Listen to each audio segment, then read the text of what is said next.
Hey, what's up everyone? We're back with day 3 of our NAMM coverage. Today I want to talk about all the coolest tech products that I saw at NAMM. Music tech isn't necessarily like one of the most exciting things. Things seem to stay the same for longer than they do in the consumer electronics or video space.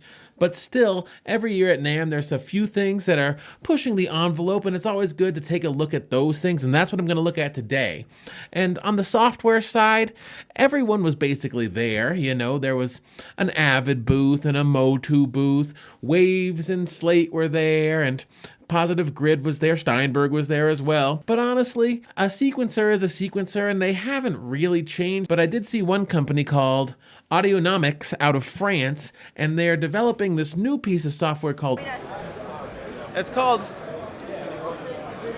Son of a bitch. It's called Extract Stems. And I think this is sort of what a lot of people have been looking for. What it does is it can isolate any monophonic signal from a total recording and then extract it from that recording.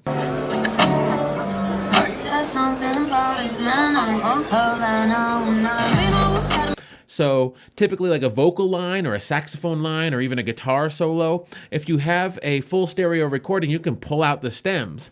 And that is amazing functionality that people have been hoping for a long time. Now the other way around, where you pull out the stems and then you just have the track left underneath it, like karaoke track generation, it doesn't work quite as well because there's still a bit of a vocal imprint on the track, but it can pull out like a lead vocal just fine. And it was demonstrated at the booth and it looked pretty cool. He took me back to East Atlanta, Now the one caveat is that this does not run in host sequencers. It's a cloud-based platform and it uses machine learning, so there's no immediate timetable for moving this from the cloud where you submit things and you work within their servers on the cloud to maybe a host sequencer where you could import tracks and pull out stems. So yeah, Extract Stems, that was the coolest piece of software that I saw at all of NAMM. Now in terms of the coolest piece of hardware, well that's gonna have to go to Fishman Electronics. And I think it's the coolest piece of hardware because it's something I could definitely see myself using here in the studio, even in live applications. It's called the Fishman Triple Play. And what it is a wireless MIDI guitar controller.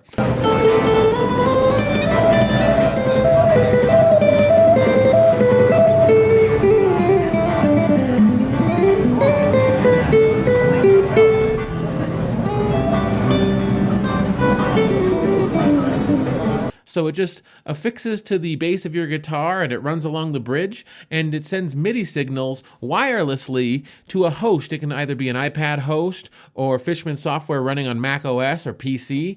And the demos that I saw were incredible. Wireless MIDI has always been the dream, and I'm glad that a company like Fishman is stepping up to push it forward faster, because a rising tide raises all ships or whatever. The fact that they've been able to take the leap on this and get low latency wireless MIDI can only mean good things for people that use MIDI a lot, like me and probably you if you're watching this particular YouTube channel. So Fishman Triple Play, that was the coolest piece of hardware I saw.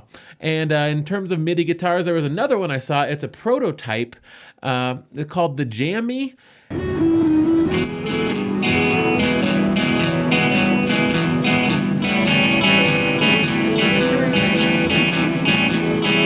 And that one is sort of like a travel guitar that you can hook up to your computer and sort of play, and I thought that was pretty cool. Now, they didn't let me take a look at the software writing it because it was all prototype and it was all sort of behind closed doors. If a product like this can get off the ground too, I think that would be awesome, just this little compact thing. And as you noticed, he didn't demonstrate this, but the neck, typically when the prototype is done, you're going to be able to telescope it forward and it'll go up an octave each time.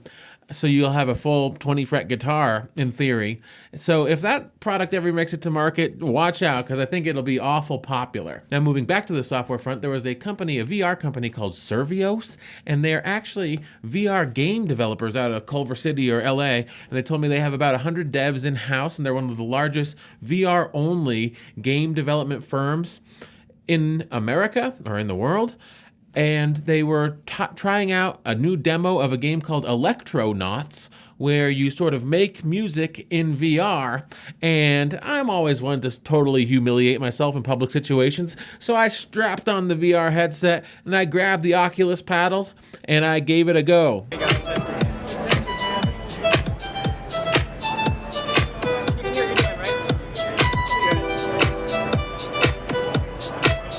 That's when I broke it, and they got me set up again, and I started jamming out.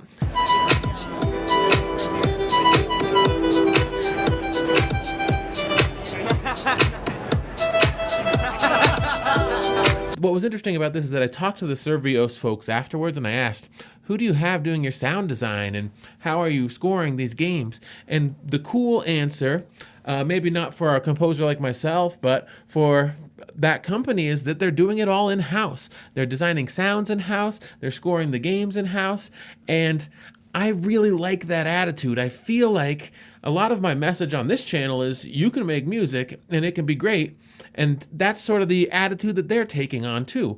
They can make this music, so why should they have someone else do it?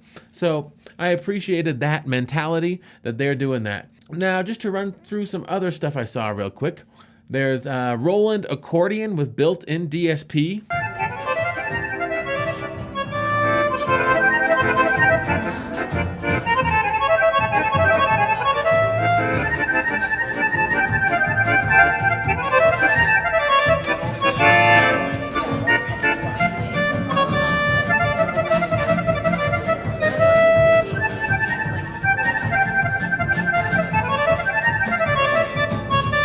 That drum beat and bass you're hearing, that's coming from the accordion, and there's also reverb and delay in the accordion. Pretty awesome. And one thing I saw everywhere was Dante Spoken Here. It's a company called Adenante, and it's their protocol for audio over IP. It takes old voice over IP protocols and it allows you to route audio wherever you want. Now, this is going to be huge, I think, in the future for all of us that are working on audio, but especially institutions like hospitals or big campuses for corporations where they need instantaneous audio to be routed out across a campus and they can't run analog signal. It's going to all take place over IP. Wherever you can put in a network switch, you can route audio through, and you have an incredible amount of bandwidth. So be on the lookout for Dante in the future. It is the audio over IP solution that seems to be taking root most strongly in North America, based solely upon what I saw at NAMM this year. And so the final thing I'd like to talk about is a gadget that I saw at Media Day. It was a cardboard keyboard that fits over a Macintosh keyboard and turns it into a MIDI controller. And I just thought that was so darn clever, and dope tech and new tech doesn't necessarily have to be the most intense software or hardware that you've ever seen. It could be something as clever as